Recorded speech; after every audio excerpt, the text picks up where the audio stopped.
You know, we live in some pretty uncertain times. You always need to be prepared for anything, especially if disaster were to hit. And, fantasy football is kind of the same way. You need to make sure that when disaster does hit, you are able to safely navigate whatever changes may be coming. So, just kind of like the fantasy headliners might be your disaster preparedness kit or whatever you want to call it. In life, we probably need to have a few things to back that up as well. And when it comes to trying to figure out how these backfields are going to work out in 2025, that's where things could become really, really toxic. And in 2025, maybe we need to do a little risk assessment and make sure that we have some disaster preparedness in place in case things don't go the way we want. Headliner Nation, today's video is all about navigating the most toxic backfields to own for fantasy football in 2025. Some of these backfields are going to be safe zones, no toxicity reported. They are going to be the ones that we're good to invest in, but there's going to be some that we have to be very careful about and maybe need some protective gear for because they're going to be Chernobyl level meltdowns. And just like this video probably needs to be in your disaster preparedness kit, so does our 2025 fantasy football draft guide. You can get it right now for $24.99. It is the best bang for your buck value that you can find in the fantasy industry today. There's going to be exclusive content that you can't find anywhere else, and new content has been added frequently over the last week or so, and more is yet to come. All you need to do is head on over to tfhdraftguide.com or use the link down in the description of this video. Make your purchase right now so you can get it added to your disaster preparedness kit. So if anything goes wrong during your draft this year, you'll be ready to deal with it accordingly. The first group of teams that we're going to talk about, level 1 safe zone. No caution needed here, and there are quite a few teams to talk about. So I'm going to rapid fire through these and give you a couple of points on each of them as to why I feel like they could be a safe backfield. Miami, Devon Achane showed us last season he can stay healthy for an entire year, and if he does it again in 2025, he'll absolutely be the lead back. But if anything were to happen to him, we already know Jalen Wright will be the backup, and that is the main guy that we want. For Philadelphia, it's Saquon Barkley. Obviously, he is the guy that is a top 3 pick, and again, if he's healthy for an entire season, everything is golden. He's got the floor that you want at the running back position. With Baltimore, it's King Henry's backfield. Not much to say there other than the fact that this guy is going to score a ton of touchdowns and maybe be just as efficient as he was last season. Cleveland might be a shocking one for you here, but Quinshon Judkins will end up being the starter, and I don't think Jerome Ford or any of the other running backs will give him any serious competition for touches throughout the season. Maybe he doesn't reach 200 carries in year 1, but he should still be the guy in that backfield to give you a decent floor. Even if the defense isn't great, Judkins will still get the majority of touches. I have no issues with the Detroit Lions. Their backfield is exactly what we saw last season. Jahmyr Gibbs is a top 5 running back. David Montgomery is a top 24 running back. The change from Ben Johnson to Johnny Morton doesn't worry me whatsoever, and I would invest in both of these guys. For Green Bay, it's Josh Jacobs. Yeah, Marshawn Lloyd will be back this year. Maybe he sees a few touches here or there, and Emmanuel Wilson was good sparingly last season, but Jacobs will be the guy and will probably be right around 300 touches once again. For Atlanta, it's the Bijan Robinson show, but the good thing about the Atlanta Falcons is we know exactly who the backup is. Tyler Algier. So if you draft Bijan Robinson and you decide to handcuff him with Algier, you'll be all set. Or you can grab Algier at some point in time if Bijan Robinson were to miss a game or two. But we know exactly how this backfield would play out. For the New Orleans Saints, I'm going to put it down here in the safe zone. And this was one of those teams that was really back and forth between level 1 and level 2. Alvin Kamara will be the guy in the backfield, 100%. but it's a little murky behind him. The thing with Alvin Kamara is he's not a guy that I would anticipate missing a whole bunch of time. But if he were, that's where things get a little dicey, and New Orleans is kind of in between being a safe zone and being a little bit on the toxic side, because if Alvin Kamara misses time, we're not 100% sure who the guy will be. Now, Kendre Miller is kind of the incumbent backup, but they wanted to give him some competition. He's going to have that this year, so if he doesn't stay healthy, it could end up being any number of guys. For Tampa Bay, it's Bucky Irving. I'm not worried about Rachaad White. He'll get some work in the passing game from time to time. He'll spell Bucky Irving from time to time, but Irving will be the guy and by far will get more touches. And then for Las Vegas, it's Ashton Genty. He's going to be just fine. He'll be the lead back. He'll be toting the ball probably close to 280 times this season. If you invest in Genty, you're going to have more than enough volume from him. Moving on to level 2. This is where things become mildly toxic, and we need to start proceeding with a little bit more caution. Now, there could be a few things in play here with these running backs. Maybe it's not necessarily who the starter is going to be, but more along the lines of, will the starter be somebody that can keep their job the entire season? Or will the starter be losing touches to a backup? That's where things become a little bit more interesting, and that's why we need to be a little bit more prepared. And there's quite a few teams in this area, so we might take a little bit more time, but we need to make sure that we're also being safe, because as the toxic levels increase, we really don't want to spend too much time with it. First off, the Buffalo Bills, okay? James Cook was fantastic last season. He scored a ton of touchdowns on the ground, 16 to be exact, after only scoring 4 total during his first 2 seasons. But Ray Davis looked good at times last season. James Cook is going to be in a contract year. Is he going to see 16 rushing touchdowns again? And if he's having issues getting it in the end zone, do we see a little bit more Ray Davis?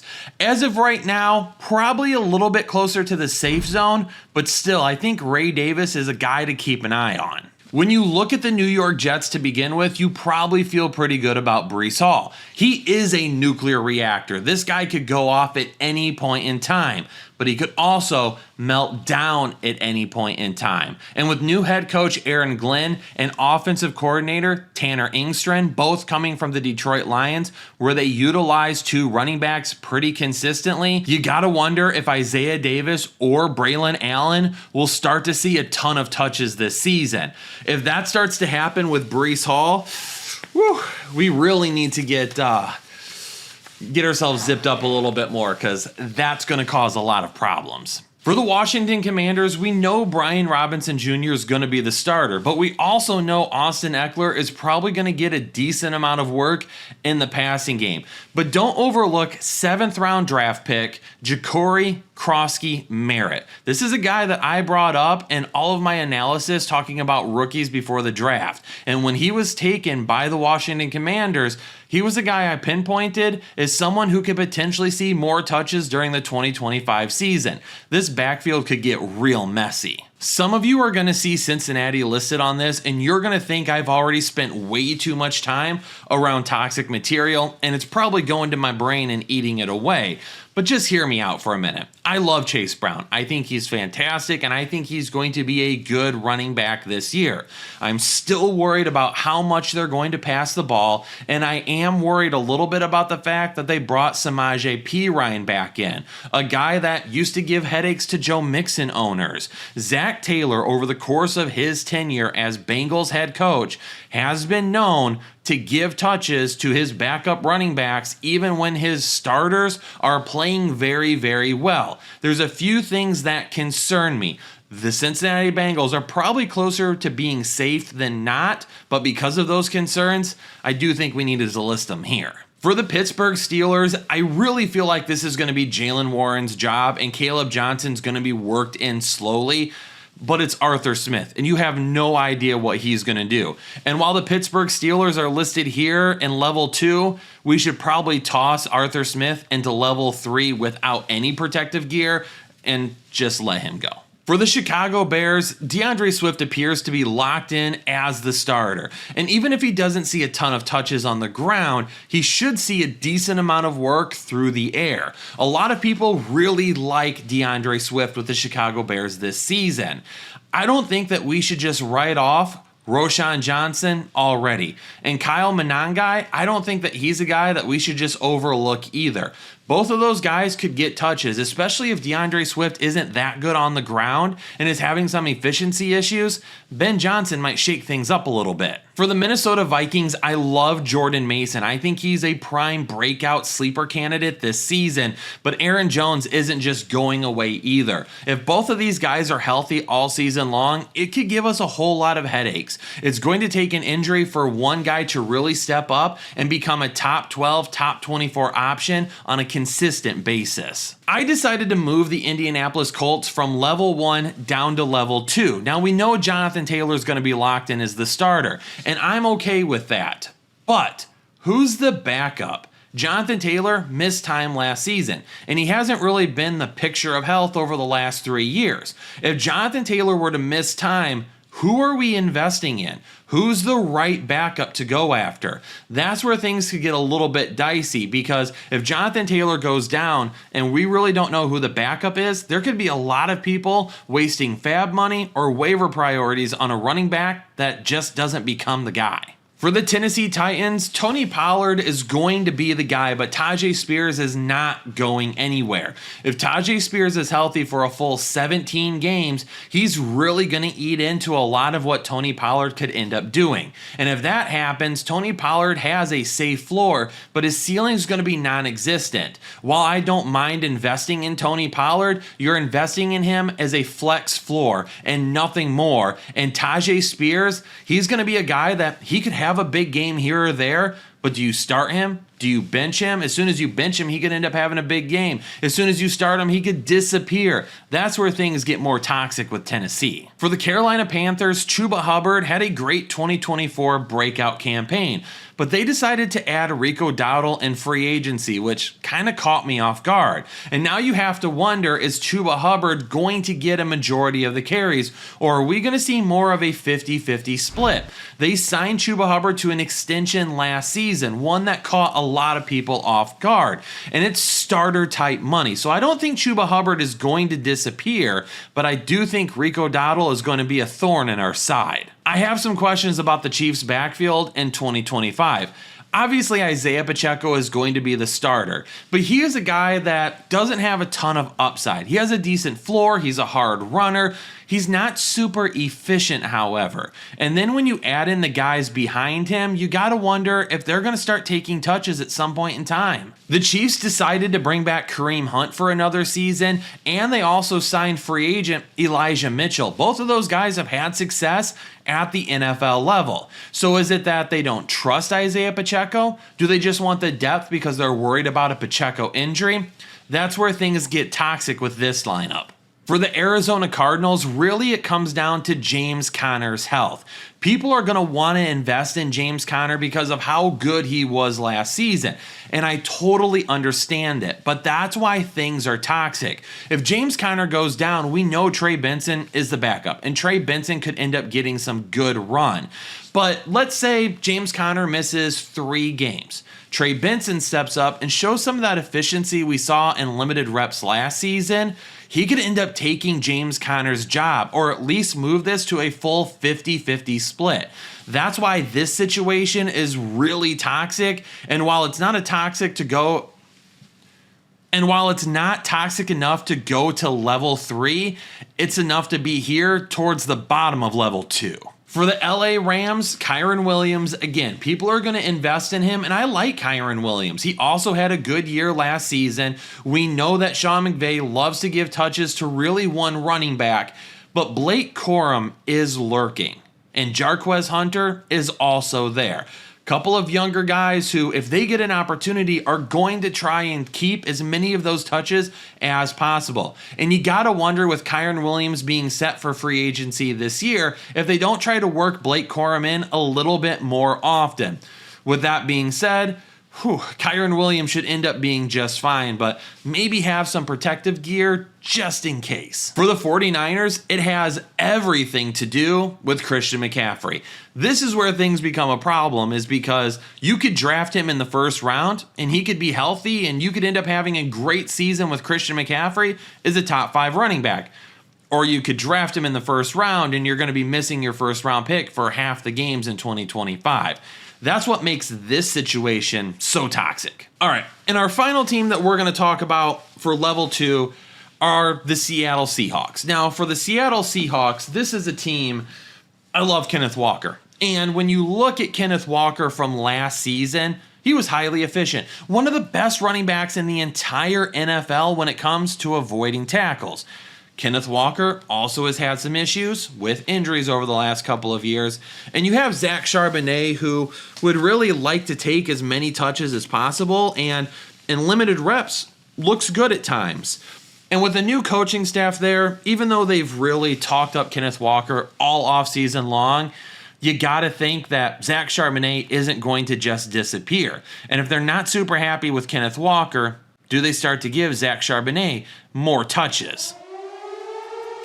All right, now we need to move on to level 3. These are highly toxic backfields. I'm talking Chernobyl meltdown level of toxic. You really got to be careful with these, because as it stands right now, I don't know if anybody's 100% certain who's going to be the guy or who's going to end up leading the backfield. Are there injuries that we're dealing with? Is there uncertainty with certain guys, rookies, veterans, everything? Maybe this is overkill. I'm not getting ready to enter an episode of Breaking Bad, but if these backfields melt down, I want to make sure that I'm fully protected. So maybe I won't record with the respirator, but maybe I should keep it nearby. Yeah, I'm not going to record with the respirator, but we'll keep it close by. And just a public service announcement, if you ever need one of these suits and you're like 6'2", 260 pounds, these don't fit well. But we have to stay protected, and let's talk about New England. This backfield really worries me. I know people love TreVeyon Henderson, and I think TreVeyon Henderson is very good, but I don't think TreVeyon Henderson is the guy right away. Ramondre Stevenson was bad at times last season. Yes, he wasn't as efficient as we'd been used to, and he fumbled the football a lot. But it's actually going to cost New England more money to get rid of him than just keep him for this season.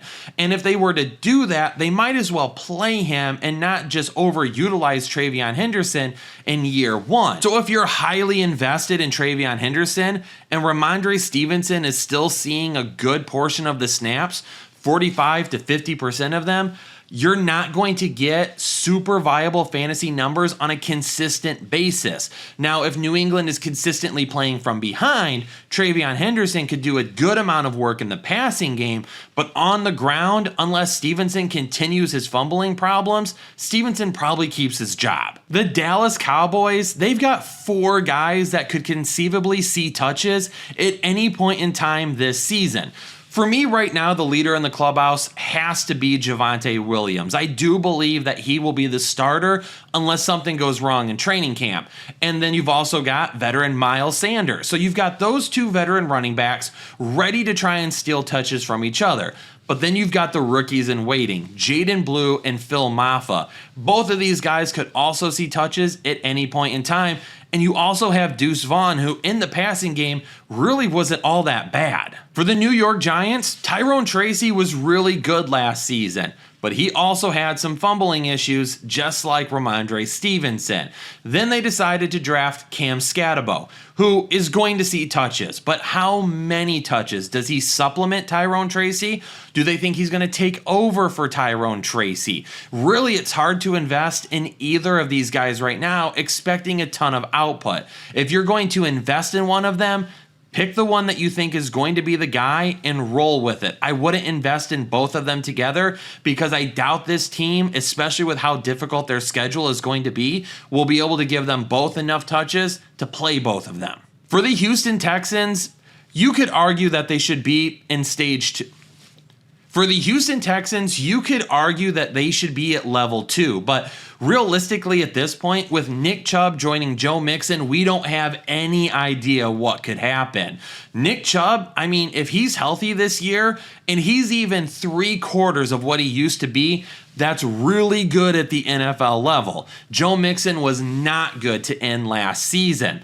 Is Houston worried about Joe Mixon? Do these guys split touches? Is Nick Chubb, maybe Nick Chubb doesn't even make it out of training camp. We don't know that right now. You could take a shot at Joe Mixon and he could end up being a draft day steal. Or you could take a shot at Joe Mixon, Nick Chubb at some point ends up taking 50% of the touches, or Joe Mixon goes down and Chubb's the starter, and then you're screwed. For the Jacksonville Jags, Tank Bigsby is still the starter for me, and I think he's got breakout potential this season.